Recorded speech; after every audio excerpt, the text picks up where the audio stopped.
I'm sorry. To that question. I mean, we now know that the vaccines didn't stop transmission, but why did you keep it secret? Heb je ooit begrip op kunnen brengen voor de mensen die geen prikken wilden? Ik heb nog nooit een argument gehoord wat hout snijdt om het niet te doen.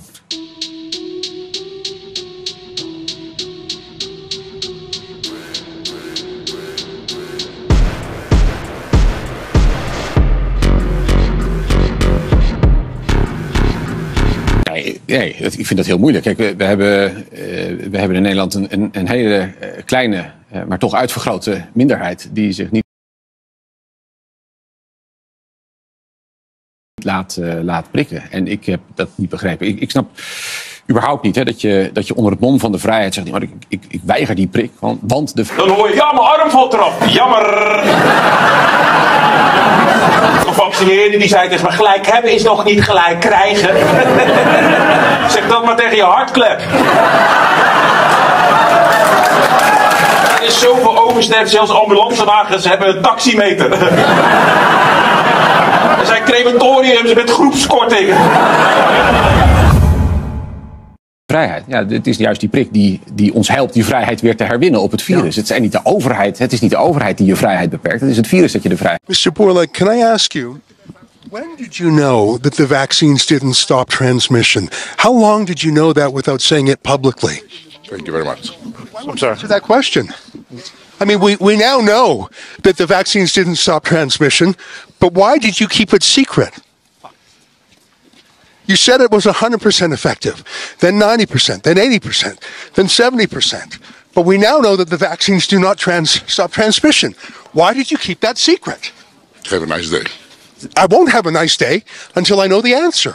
Why did you keep it a secret that your vaccine did not stop transmission? Is it time to apologise to the world, sir? To give refunds back to the countries that poured all their money into your vaccine that doesn't work, your ineffective vaccine? Yeah, you have a little bit around.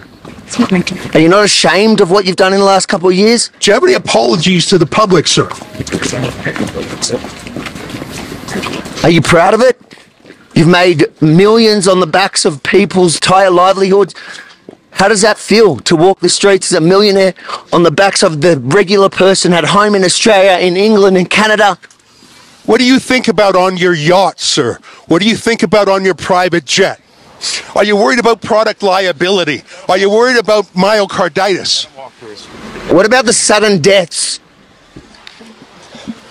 What do you have to say about young men dropping dead of heart attacks every day? Why won't you answer these basic questions? No apology, sir. Do you think you should be charged criminally for some of the criminal behaviour you've obviously been a part of? How much money have you personally made off the vaccine? How many boosters do you think it'll take for you to be happy enough with your earnings? Nothing? Who did you meet with here in secret? Will you disclose who you met with? Who did you pay commissions to? In the past, Pfizer has paid $2.3 billion in fines for deceptive marketing.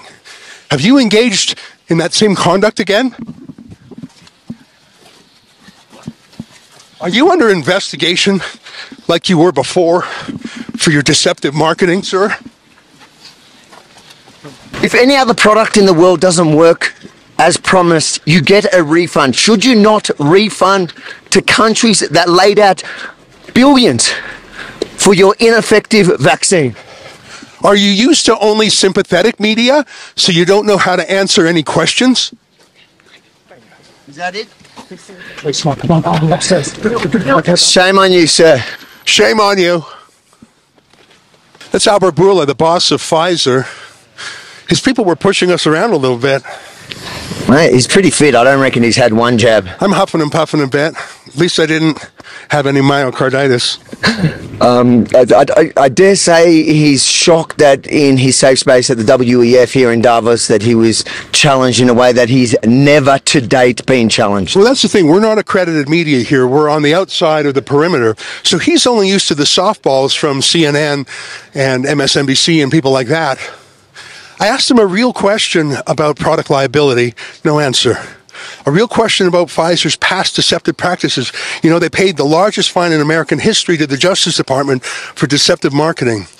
I don't know if that's underway right now. I don't know if they're being investigated, but I think they should be. When did he know that the vaccine didn't actually stop transmission? I wanted to find out because surely he knew before we knew. Why didn't he tell us? I don't know, Avi, I'm really proud of that question. It was like a kind of walking scrum.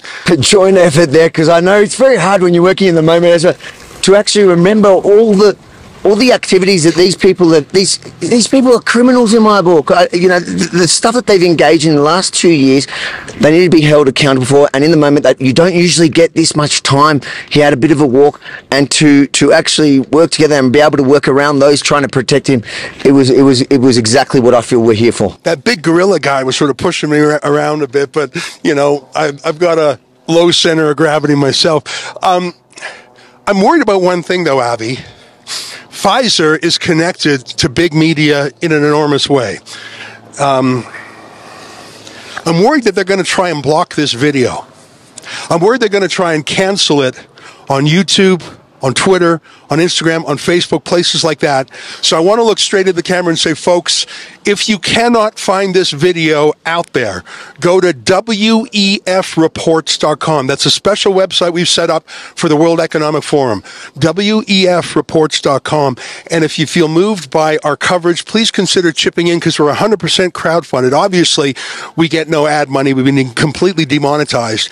But if you like that kind of accountability journalism, Avi Yamini from Australia, I'm Ezra Levant from Canada. We got a great team from around the world. Please go to WEFreports.com. Last word to you, Avi. And no matter where they cancel this video, we will update and have a current version there at WEFreports.com. And there you can share all the content from all the guys on the ground here doing outstanding work. And if you agree that it is as important and as outstanding as I think it is, then please chip in a couple of dollars to help pay the cost to do this. Yeah, well, that was a great moment. We'll have plenty more. Congrats, my friend. All right, Ezra Levant en Avi Yamini voor Rebel News. Dus u hebt daar geen begrip voor gehad? Zeg dat maar tegen je hartklep. Nee, ik kan er echt... Maar ik vind de groep zo groot eigenlijk. Ik vind de groep gevaarlijk groot. Ongevaccineerden die zei tegen me, gelijk hebben is nog niet gelijk krijgen.